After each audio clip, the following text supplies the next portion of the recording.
welcome to this video. I'm gonna do a reading vlog. Yeah, I'm really excited because I just finished Crying in H Mart by Michelle Zauner, and I'm really excited to share my thoughts on it and all of that.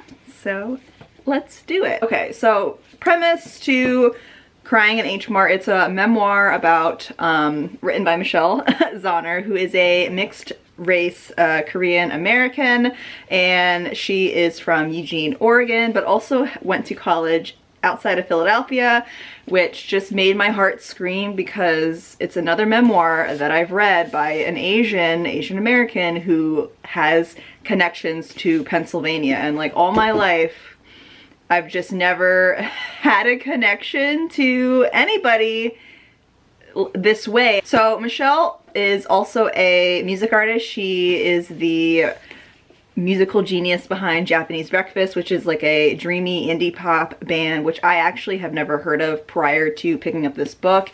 And now that I know who they are, I'm like, why have I never listened to her music before? It's really amazing to see a Asian American who's also mixed race write a memoir that is, I think when it came out, it was the second on the New York Times bestsellers for a nonfiction book. So go Michelle. But to see somebody like publish a book and also is having music success who looks like me and has a very similar experience to me is just so amazing. But yeah, what is this book actually about? So it's about Michelle Zauner, who is in her mid-20s, struggling to launch her music career in Philadelphia, and then she got a call that her mother was ill. So basically this is a coming of age story about Michelle and her mother, who died from cancer, and basically reconnecting to her roots through Korean cooking. So Michelle is half Korean, her mother is Korean, and her father is white American from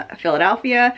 And with the news of her mother's death, basically there was a very short timeline after her mother received her diagnosis, and from the time she received the diagnosis to the time when she actually passed. And Michelle kind of chronicles her relationship with her mother before, during, and after her death. So it's really an interesting look at somebody's personal struggle with losing their mother, with grief, and also a look at identity, and specifically Asian American and mixed Asian identity.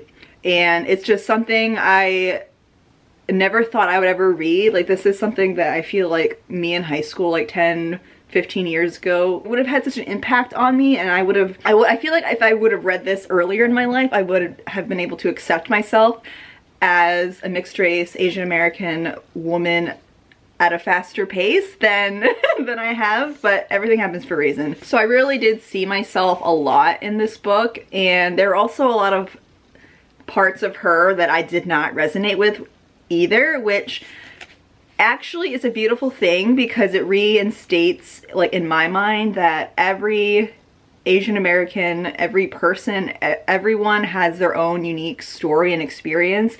And as somebody who has struggled with comparing myself to others and always trying to mimic other people because of my own identity issues, it helped me see that we are beautiful in our own unique experiences, and that we are still worthy as a person, even if our background, stories, relationships don't look like anybody else's. And it really can help me learn to accept and love myself more as a person. And really the other thing I wanted to share with you is that this book, and also the other memoir I read, Saigon, I didn't realize while I was reading them until I talked to my therapist that I was reading them and that they were having a profound impact on me, in feeling connected and seen in the writing, that I've been healing by reading these books. And I've also been doing personal development work through these books. So thank you, therapist, for like seeing that and like pointing that out to me, because yeah, I have been healing through these books and working on myself and learning to love and accept myself in a totally different way that I've never, seen myself as. And also, like, once I started checking out Michelle's music and listening to that and kind of reading the memoir and just putting all those things together, like, it was such a healing experience for me. And this morning, I'm actually visiting my parents this weekend. Ironically, yesterday was Mother's Day, which I didn't like piece together that I'm reading a book about a woman who lost her mother to cancer and her kind of journey through that and battling grief. And at first, when I like found out about this book and added it to my TBR and actually purchased this because it just came out a few weeks ago at the end of April, I was really conscious that it might trigger me, and I wanted to read it in the right like emotional and mental state. So I was really surprised that after I read Saigon, I was like, you know, I'm ready to read H Mart. It came out, everyone was talking about it, and I went and got it at my local bookstore, and then I just picked it up and started reading it, and I was really just drawn in. And I think one of the other reasons is that since Michelle's relationship with her mom is very similar to mine in ways, it's also not similar at all. And like her mom is very different in personality and lifestyle than my mom. So that kind of allowed me to kind of like disassociate my mother and the fact that she might pass away from cancer one day. Not that she ever would, but that was what I was scared of, that this would bring up feelings for me and I would just be crying and like the entire time and would not be able to kind of go on about my day. But I did not have any of those feelings. I was really able to kind of read through it and really honor Michelle's story and kind of take myself out of it and just kind of read her story, which was such a great thing for me to be able to do. Back to the healing part. As I said, I'm at my parents this weekend, and this morning, I was finishing up the book. I had like 20 pages left, and there was a part where Michelle was talking about how she found her mom's old kimchi fridge, and she opened it up and there was old photographs of her and her parents inside of it, and it kind of like sparked my like brain to be like, I'm just gonna go look at some of my family's photo albums because I'm here and I have access to it. And looking at those photos was a very healing process for me as well. It's like I'm reading this book, I'm looking at pictures of me when I'm like three years old, a baby, looking at photos of my mom and dad when they were dating and when they got married. And I've actually found a photo of us in Chinatown in London that I've like seen these photos before. I would always randomly look at the photo albums, but never really noticed that it's the three of us standing in this archway in Chinatown. And we went there 2 years ago in 2019 to visit my grandparents, and had been the first time I had been back in England. And I realized, wow, like I was with my parents in Chinatown in this same location. Like I recognized the street and where we were, and here I am as like a 1-year-old baby with my parents, and we're experiencing London together.